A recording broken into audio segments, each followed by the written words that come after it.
Howdy, folks. Recording another Best Ball Mania here. This is number 21 for me, planning to do between 80 and 100. And we're going to try to get 30 or 40 in by August 1st. So, need to do about one a week to hit 30,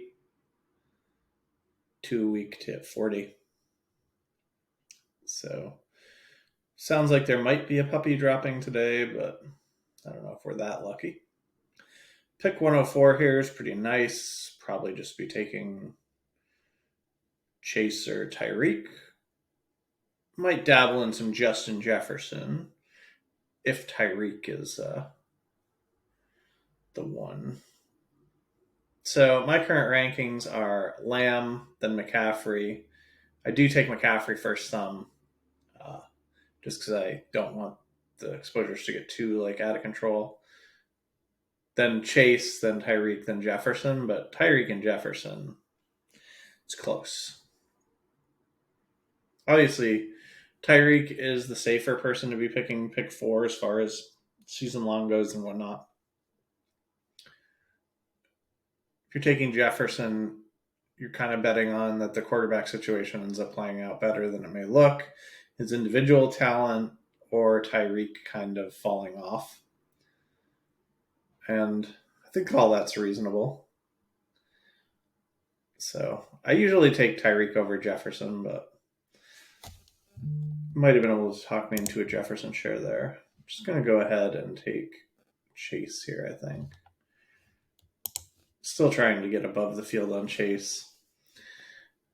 Jefferson's been a bit easier because sometimes people take Amon-Ra over Jefferson, and I'm definitely Jefferson over Amon-Ra, so that makes things a bit easier when people do that. I'm not a big Burrow fan, so that's kind of annoying when you take Chase. There can be these great big value falls from Burrow, that can be nice if you have Chase. But it's not that I won't take Burrow or anything. He's not an exciting pick for me. Been doing a little bit of 3 QB builds with both Daniel Jones and Justin Fields. I've done 4 of them. I like them pretty good. I did one with Love, one with Levis, one with Herbert, and then adding in those 2 Fields and Daniel Jones. I like the way their opportunities kind of overlap, where I think everyone's expecting Daniel Jones to be ready for week 1 and him to be a high upside weekly play. And obviously Fields, we don't expect to start week 1, but probably ends up taking over that job at some point in the season, and that's huge for best ball. And I see a lot of people wanting to add Fields with their elite QB, which I totally understand why the thinking behind it, but I actually think Fields maxes out the power of him hitting for you when you don't pay up for an elite QB. So some people really don't like using 3 spots on QB, which I get. I don't like it either. I've only done it 4 times, I think, out of 100 and something drafts post-draft in 18 rounds. But I do think specifically with Fields, 3 QB makes a lot of sense. You still have 2 guys scoring early. And most importantly, you're not wasting an early pick on a QB that might block Fields even when Fields hits. So say you have Jalen Hurts and Fields does get the starting job, Hurts could just outscore him all the playoff weeks. Whereas if you're taking 3 later quarterbacks, Fields is almost for sure going to be the quarterback scoring for you in the playoff weeks. So that's why I prefer 3 late QB with Fields to the 1.5 QB type style. I have done a little bit of the 1.5 QB style with Fields. I did one the other day with Jaden Daniels. I don't think there's anything wrong with it. I just think you maximize the power of a Fields hit when you're doing a 3 later QB build. So I think using the 3 later spots on QB is less cost. paying the extra roster spot is still less cost than when you pay for an elite in Fields, because you're getting like, a really good wide receiver or running back or tight end instead of that pick that was used on a QB. Nothing obviously too interesting for stacking purposes when you have Jamar Chase, because like, I don't know, Denver's just not that great of a team to be delving into. I'm going to take Debo or Waddle here. I have them both over Evans. I have not taken Debo in quite a while, so why don't we just do that? Debo and Waddle are in the same tier for me. I have Waddle actually ranked a little higher, but I've gotten quite a bit of falling Waddle down towards the turn and not too much Debo. So pretty happy to pick up a Debo share here. Would love to get Kittle in round 6, but it's tough to do. I think he's kind of moved up enough where that's 66 still. Where's my pick? 69. Yeah. Certainly don't want to rely on it, but might leave ourselves open to it. It's like if we miss, we can always take Evan Ingram or whatever. So we'll look at what values present themselves to us and reconsider. Could take Josh Allen on this team. I like pulling him up to the left side of the board. I almost have no Josh Allen right now. I prefer building Josh Allen teams over here, as I've said, to this end. Obviously, I'll do it with Garrett Wilson some. It's pretty tough to do with Breece because of taking 2 non-wide receiver. I don't mind doing it with Breece if he falls back to you in the 4th, but it just doesn't seem to really happen that much. I have seen it happen for other people, but it has not happened for me too much.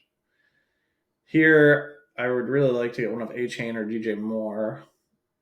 Don't really like Diggs. Devonta Smith's fine, but I'm already pulling him up to go with Lamb a good bit, so missing Devonta Smith is also fine with me. Oh, that person was timed out forever. Gonna be kind of ugly if DJ Moore goes here. I'm not gonna be too thrilled with any of the options that are available.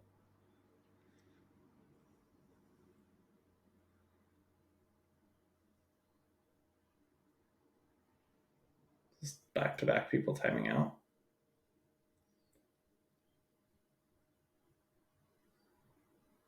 All right, we did get DJ Moore, so that's nice. I have not been getting enough of Caleb, so very, very interested in that. This is a nice spot where we have a good chance of getting Kenneth Walker too, which is part of that game stack. He definitely falls a bit, so he's a 64 ADP, but sometimes he will fall to 69. So that gives us a shot to either maybe get a tight end that we want in Kittle or a running back that we want in Walker in round 6. So I think that the really important thing is you need to have 4 wide receivers through round 7 these days. And the round 7 wide receivers I actually like quite a bit. So for round 7 wide receivers, I like this D-Hop, JSN, Christian Watson, Rashee Rice group. I do kind of prefer Rashee Rice to be my 5th wide receiver when I'm taking him. And I'm starting to get a lot of Rashee Rice because he just falls in some places, so I might back down slightly on him.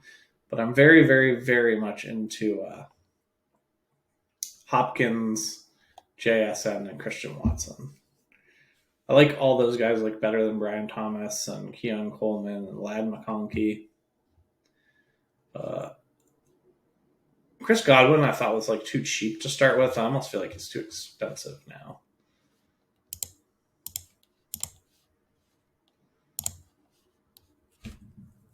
So we got somebody going with the Puka double here. The AJ Brown guy takes Hurts to cut him off from the turn. I don't like that move too much. I probably would have just taken a wide receiver here and seen if I could push Hurts around. especially with Michael Pittman and Tank Dell available. Because like if you take one of them and then one of these assholes takes Hurts and like unstacked Hurts because Devon Smith's on this end, then that's like fine. So you still have a shot at getting Stroud or Pittman or Pittman, Anthony Richardson later. So it's not even like that painful when they take Hurts. One thing I love about our start is like we have three like perfectly fine quarterback options that go with these top three players that we selected. Like I said, quarterbacks right now in drafts are just falling a whole bunch as well. So round 6, we're going to have kind of a lot of decent options, right? We're going to be either hoping for a Kittle fall or Ken Walker fall or Rome Odunze fall. So I think we're going to like our pick in round 6 quite a bit.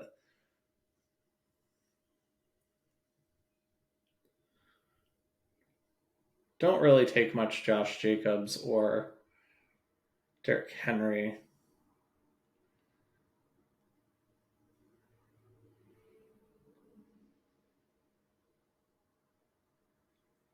Wow, CJ Stroud went. Oh, that's the guy who double tapped. That makes sense. This guy double tapped Nico and tanked. Oh, never mind. Never mind. This guy who double tapped took Lamar Jackson to build this game stack out, and this guy who took Zay Flowers took CJ Stroud way ahead of ADP. I guess that this is a week 17 correlation, but hell no to that.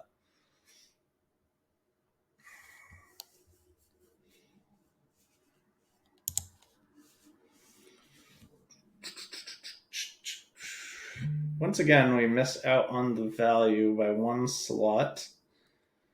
I don't really want to do double Cincinnati guys. I could do Trey McBride and open myself up to the opportunity for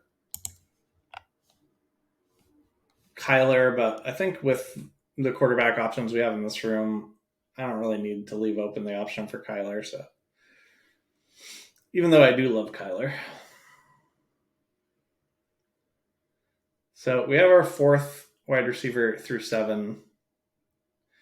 One thing I'm also trying not to do is trying not to get 6 early wide receivers. Like there is good wide receiver value when you get just 2 pinched at the other positions. So here, basically, I'm hoping, I guess, Mark Andrews makes it back to me. God knows I don't like these running backs much. Might actually start considering taking running backs in this range a little, but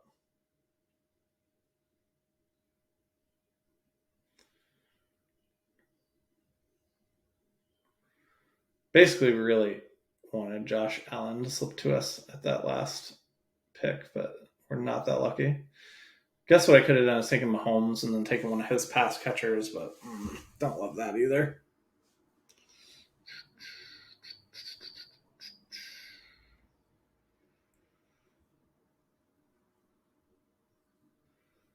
The urgest.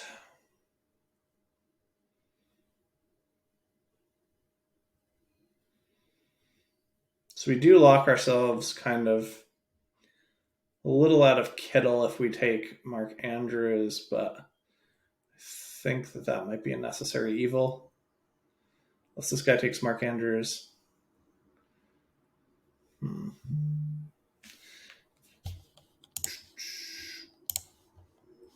Could always do Pearsall with Debo, but don't really like that.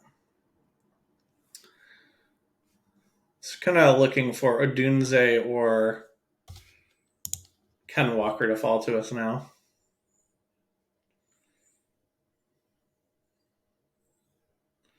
I think I would prefer Odunze, but wide receivers are starting to feel a little bit like quarterback with how just randomly they go. It's just sometimes some people likes a certain wide receiver and then poop they go. I would definitely have taken Josh Allen here for sure. Even though Dalton Kincaid was gone, I would have tried to get some later stacking options. Probably would have just went Josh Allen, James Cook had I gotten him here. Skipped Andrews and hoped for Kittle.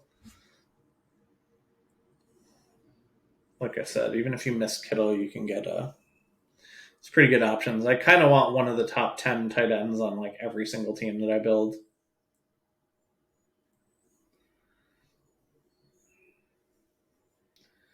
Could consider Burrow with one of our 2 picks. Like I said, I don't really feel the need to get Burrow when I have Chase. I don't mind it. It's fine. But it's not something I feel is necessary.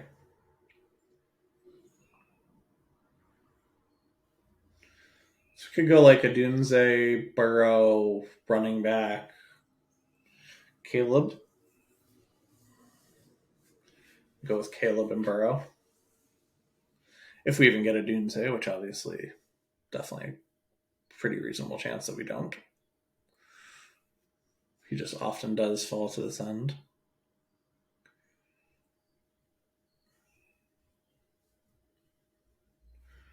I almost wouldn't even mind going with like DeAndre Hopkins over Burrow and then just taking Levis instead of Burrow. It's like I think the difference between D Hop and the like later wide receivers is much bigger than the difference between Burrow and Levis, but I am kind of a Levis slappy, so that thinking is probably not consensus. So let's take a look at the board. Wow, we have some really nice falling values on the board right now.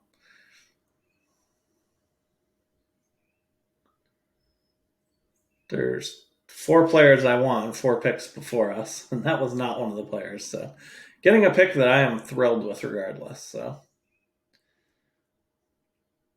I might double elite tight end with Kittle. He is in the grouping of players I would be thrilled to get here.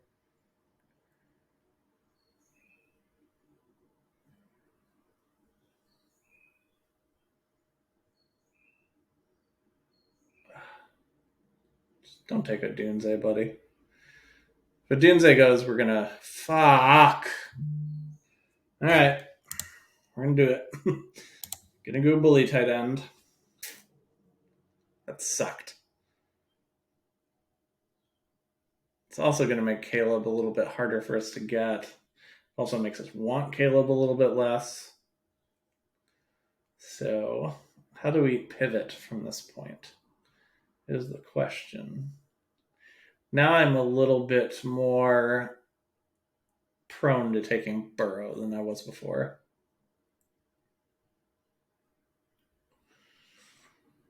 D Hop goes, which was probably one of like the only players that I left that I might have considered over Burrow. We could consider Christian Watson and then get Love on the way back. But we're going to start to get like extremely pinched at running back. So I don't like that. Because we've now taken these 2 tight ends, I really need to hold off on my 5th wide receiver.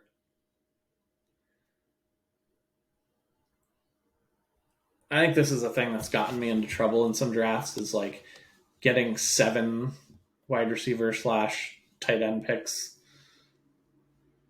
early, and then you just get 2 pinched at quarterback and running back. So I'm not as interested in Caleb as I would have been with the double stack, so I'm just going to go ahead and take Joe Burrow. There's a lot of good other stacking options of Burrow, so we can still get Moss, we can still get Chase Brown, we can still get Burton. Those guys are not like that fought over, so.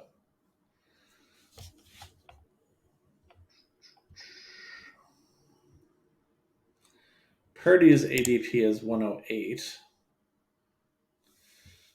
Could consider him at pick 100. We could try to push him to pick 117.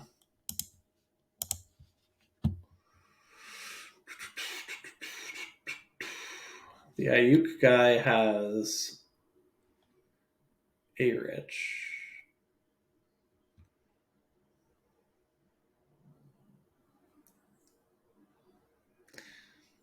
We do have George Pickens, so I could kind of set up some sort of 3 QB build with like Burrow, Fields, and someone.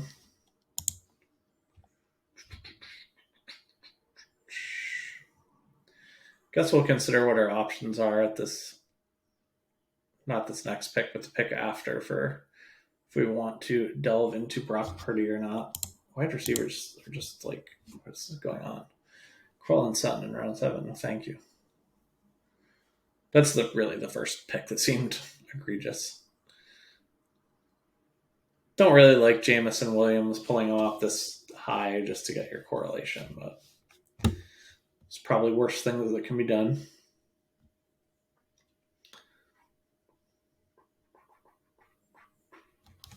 This guy started with 3 wide receivers and then some running backs that I don't really care for. He's probably feeling that pinch where he just didn't like any wide receiver. Like, I really like Hopkins and JMO and Watson and Rashid, JSN. Pretty much all of them down to this Brian Thomas pick. Then it starts to be kind of ugly. There are some more wide receivers that pick up in like the 120s and 130s area that I'm a fan of. I don't think we're going to be this lucky, but if Swift were to follow us, that would be a second stack piece we could get for Caleb. So I'd be back in then, but I don't really think there's much of any chance that he's there when we pick. Kind of looking at Zach Moss because he correlates, and it sucks a bit because it blocks you off from Chase Brown, who's also like a really good pick. But don't mind Pollard or Mostert either.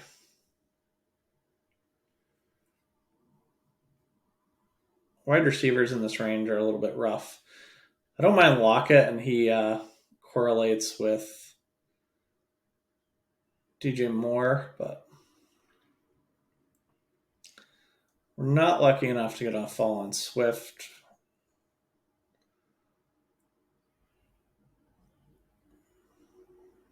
I think this is a pretty easy Zach Moss for us. I mean, he correlates, and it sucks that he blocks us from later taking Chase Brown, but whatever.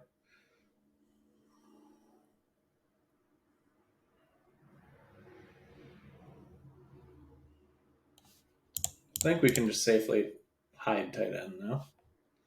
So we have Andrews and Kittle.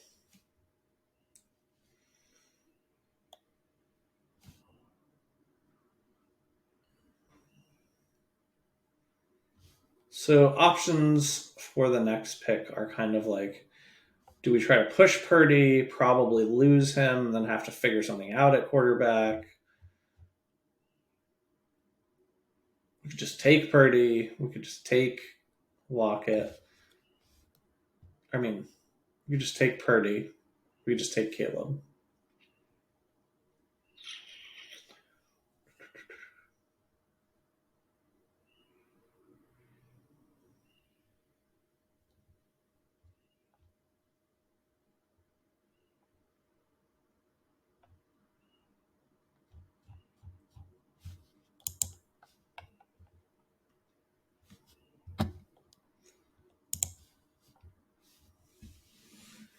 Definitely don't really want Pollard, and then I'd also block myself off from a falling Spears, which I don't like.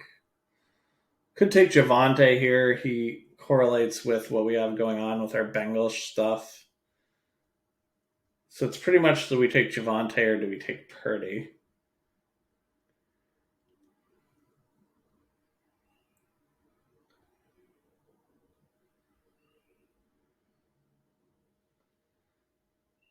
I would take Javonte over James Conner.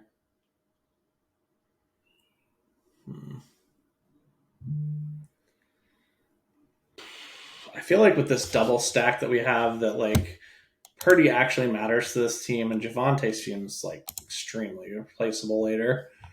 Like, I don't feel that much like happy with Javonte over like Gus Edwards, so they're kind of in the same bucket for me.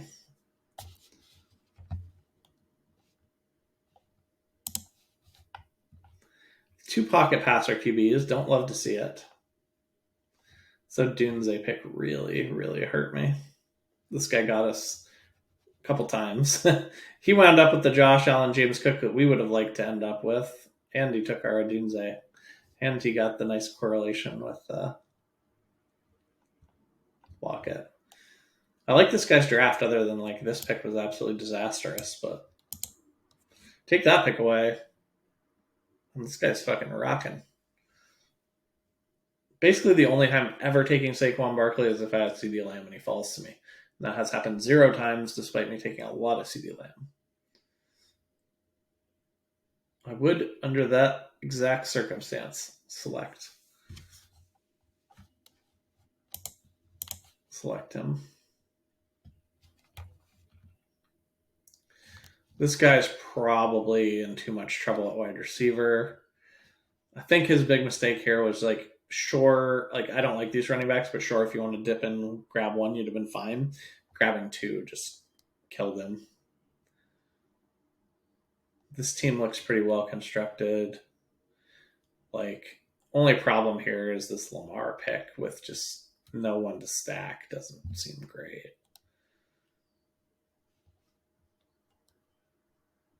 This Hurts team, I mean, like, it's a mess to me. Like, it's just rough. Like, Keenan Allen way too early. Cortland Sutton way too early, in my opinion. Grotesque.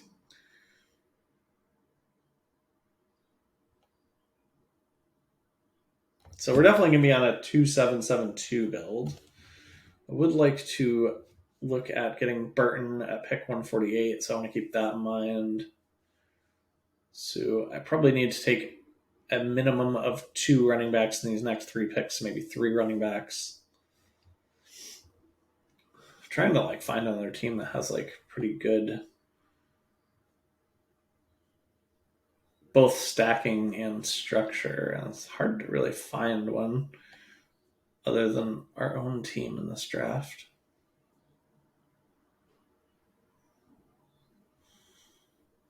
Like, unstacked Patrick Mahomes is kind of rough, and then an early second quarterback pick, which is also unstacked.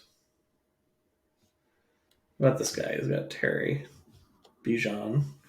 This is a guy who's got a really nice Week 17 game stack set up with Bijan, McLaurin, Jaden Daniels. He got 4 wide receivers in the first 7 rounds. I hate Stephon Diggs, but that's being very picky and player takey. So this team looks like really well put together. He actually has like real running back firepower, which we will not. I think it would have been fine to try to push Purdy around, just like I didn't really see much benefit in it. Like,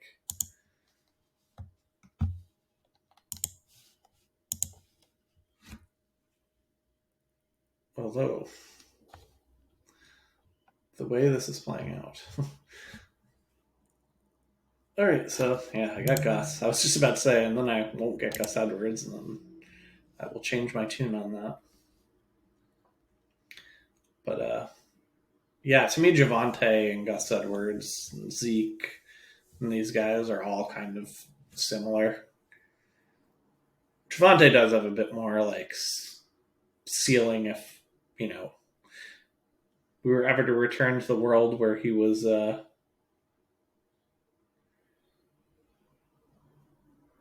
hitting his ceiling that we thought he had as a rookie. But my opinion, I think that world is non-existent. Don't think that it is real. I love seeing purple picks, since we do not need purple. We do not need blue. Got my eye on Blake Corum here. I want the max upside type of pick.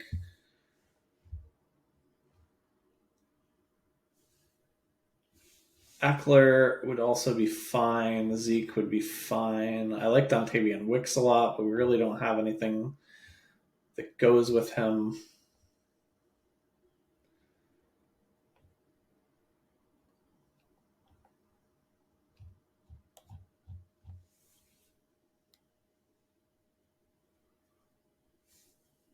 Probably going to take Eckler or Corum. Maybe Zeke. Zeke and Eckler are pretty close for me.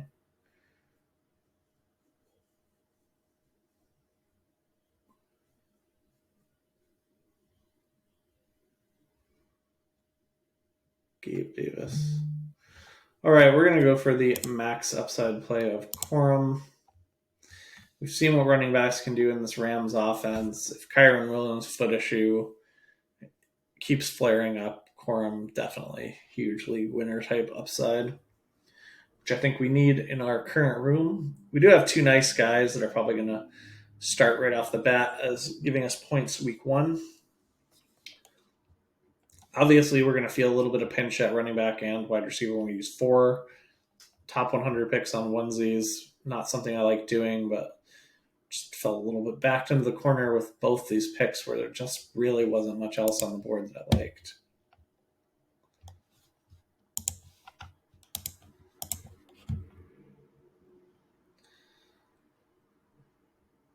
So I'm going to take Burton at pick 148 if he's available.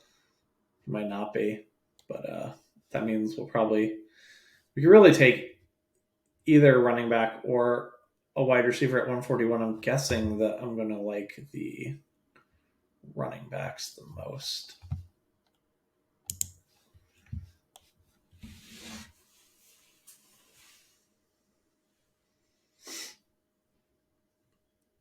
Charbonnet is a comeback for our DJ Moore pick. Zeke and Dowdle are just fine picks. Could end up with somebody that just has more upside than Burton available at 148 too, which I would consider. Even though I'd much rather double stack Burrow, we do have Zach Moss who can certainly catch a touchdown from Burrow. So if I had no Zach Moss and no Chase Brown, then I would probably like that less. But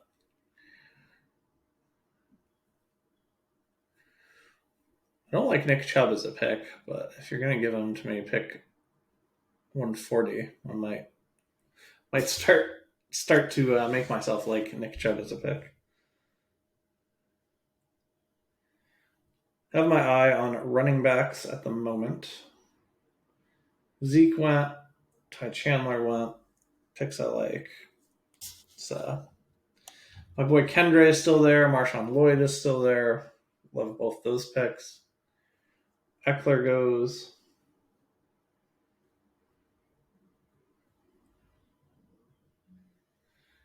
Still like Dotson and like Leggett quite a bit. Leggett, however you pronounce it. I have been trying to lower my Leggett exposures because there was a time where I just didn't like any of the other wide receivers in that range. So I was just always picking him. But now I do actually have other wide receivers in that range I like. So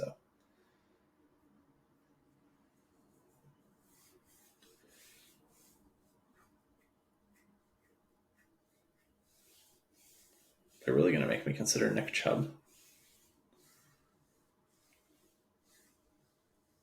Right now, I'm leaning Charbonnet as my pick if Chubb and Charbonnet are on the board, but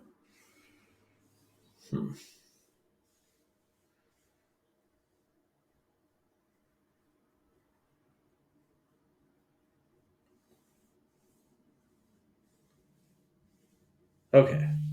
Chubb goes, so that makes it a bit easier for us. Charbonnet correlates with DJ Moore. Just love him as a contingent upside bet. There's a chance we could lose Burton here because there's just not that many wide receivers on the board. I prefer Dotson and Leggett to him anyway, so. If Kendre Miller or Dowdle makes it back to me, it's going to be a little bit annoying. So I would be very tempted to go running back then and not go with the correlation pick.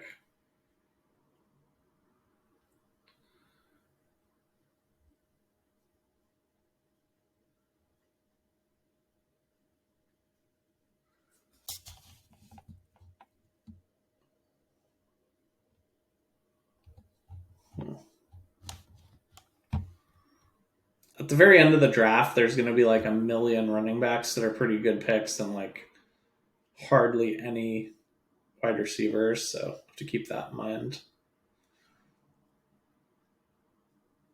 I'm going to have to pass running back here, I think, despite feeling they're really good values.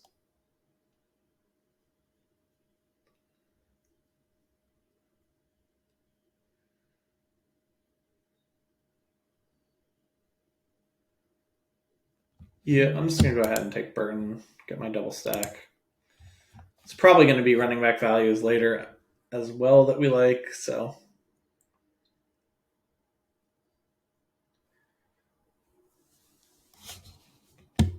Got 3 Bengals pieces. Now's the time where I start to really care a little bit more about like comeback stuff. I mean, Detroit, we got nothing. Not really into Khalif Raymond. Chiefs, so we have Clyde, Damian Pierce, Javon Baker, Zay Jones. So some people to keep in mind. You don't really have to do much to talk me into a Javon Baker pick, I'll tell you that. I'm willing to take him quite a bit above the ADP. Could see if he falls to 189. I don't love it. Seems very difficult in this current day and age. This pick's 183, huh?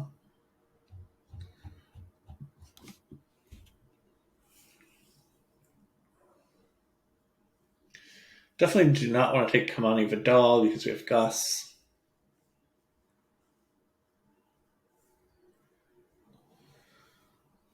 Wouldn't mind getting one of the Denver wide receivers, whether it be Troy Franklin or Marvin Mims. Jaleel is also an option. I really don't love Jaleel.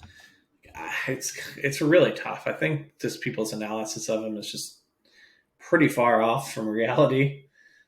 Like people seem to think he's this young guy that like had this like steady growing role all year, and now it's like he can challenge Javonte for the number 1 spot. That's not what happened. He got a really good opportunity last year, weeks 4, 5, and 6, where he played like I think it was 40%, 33%, and 33% of the snaps.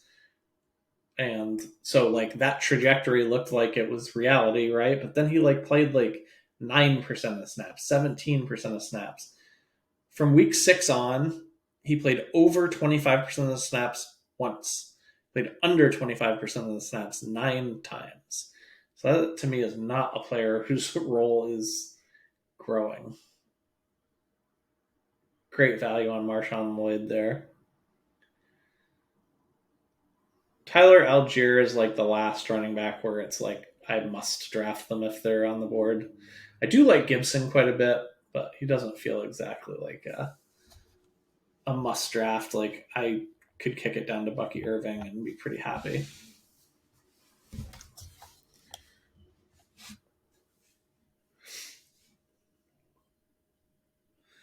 It's probably either going to take Algier or I was going to say a Denver wide receiver, but there goes one of the Denver wide receivers. Tyler Algier is a must draft. He's so much better than the rest of the players on the board. It's not close. So it's a 0 consideration if I don't get my Troy Franklin correlation. That is absolutely fine with me. Might reach down and get our Javonte Baker on. Javon Baker. How about that? Not Javonte Baker. So I'm either looking at Franklin or Baker. I prefer Baker to Corley because we have a week 17 correlation. I also just flat out prefer Baker to Corley. This is a really nice range to be picking tight end, and I find I really like Juwan and Hunter Henry that can slip to the mid 160s.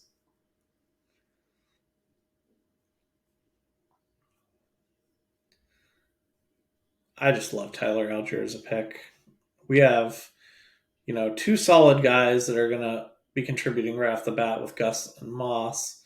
And we have 3 insane contingent value running backs as well, with Corum, Charbonnet, and Algier. This is really like how I like to build my running back rooms.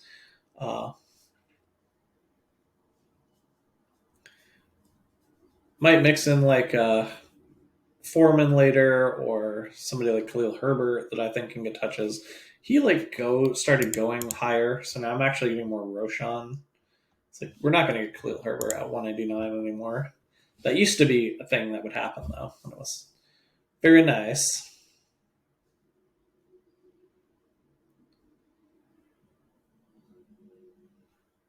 So we just need this pick to not be Franklin or Baker. Then we know we get one of the two. Cool. Get Franklin or Baker now for sure.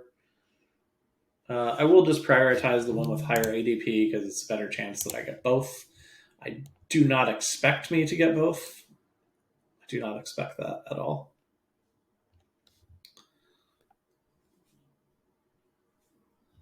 We do have the option of going either. We could do a 6-8 or a 7-7. I think I'll probably go 7-7. Really rely on the fact that, like, 3 of these wide receivers are really doing it for me.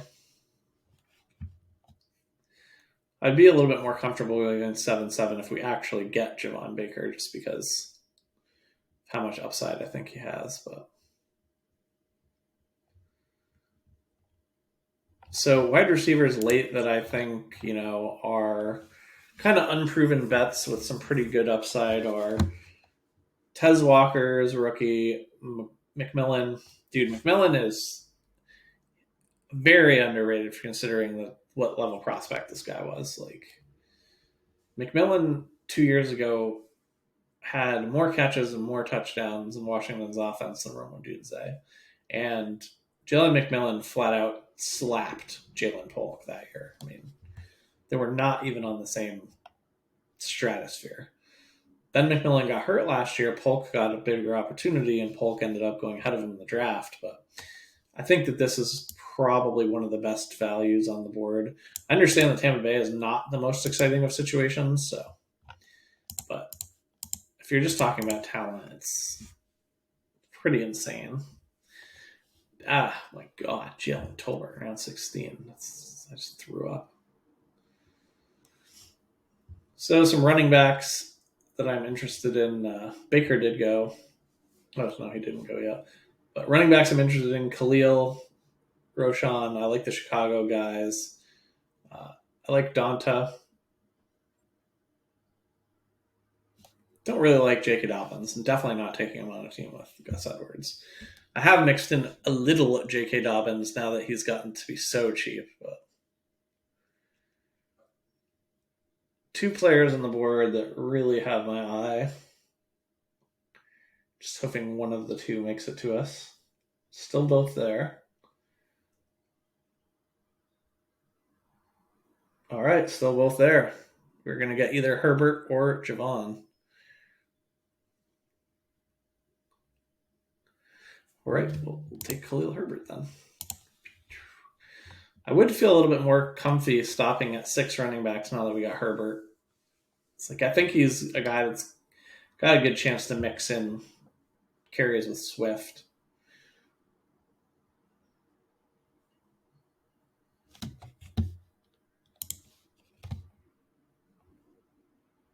The upside bets are starting to get real thin at wide receiver. Down to pretty much like 2 that I like. I like Malik Washington too, but I generally want to be doing something Cleveland, Miami when I take him, just because like he has such a high chance of being zeros, but he also has a good chance to contribute. Is there any consideration for why I should pick one of these 2 over the other? Nothing Las Vegas. Nothing Carolina. I think McMillan's a better prospect than A.T. Perry was by a good bit.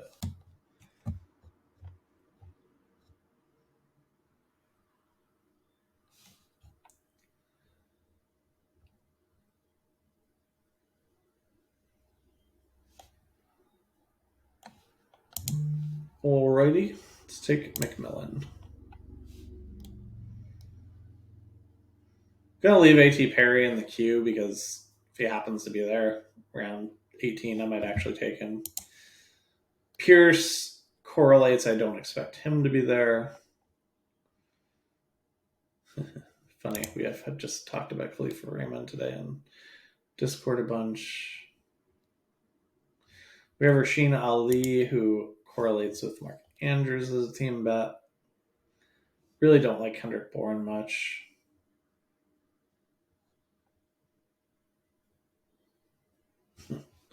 There's Josh Reynolds as my Broncos wide receiver. I really don't want to be taking these like Khalif Raymonds and Josh Reynolds types. Like, obviously, they can contribute, but just looking for like a higher ceiling than what they offer as ceilings. Last year I got too many Russell Gages and Mac Hollins when I could have been getting Tank Dells and Pukas, and obviously some of those would have been players that missed as well, but that's fine. I'd rather be missing and hitting like league winners as opposed to just like treading water. So I'm pretty open on position. I don't think we have a major need at wide receiver or running back. I think we slightly need wide receiver more because, we're going with 3 rookies at the bottom here. So, but if A.T. Perry isn't there, I don't mind Slayton, but he goes. Hyatt is like an okay year 2 bet, but it's not great.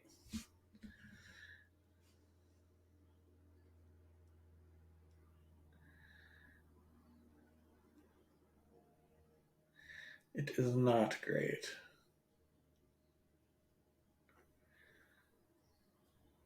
Pierce off the board. J.K. Dobbins is still there in round 18. Could handcuck our Gus Edwards. Don't like it.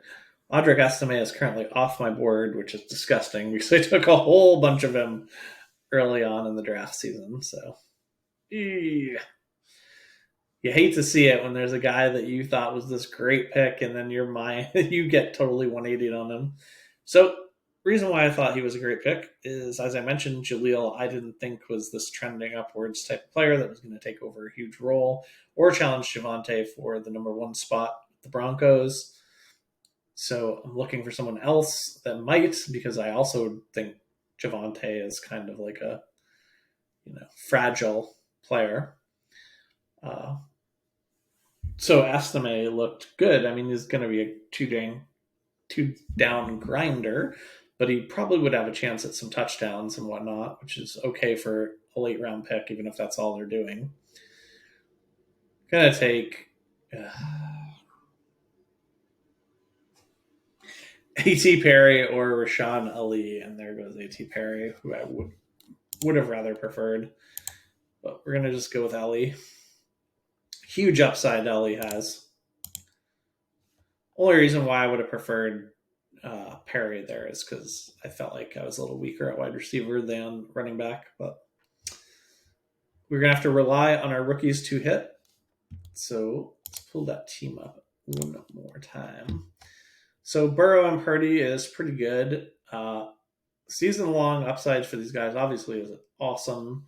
Probably both like 300-point guys. Problem is in the playoff weeks they don't have the highest upsides because they don't really rush. So, but I think they're both fine picks around ADP.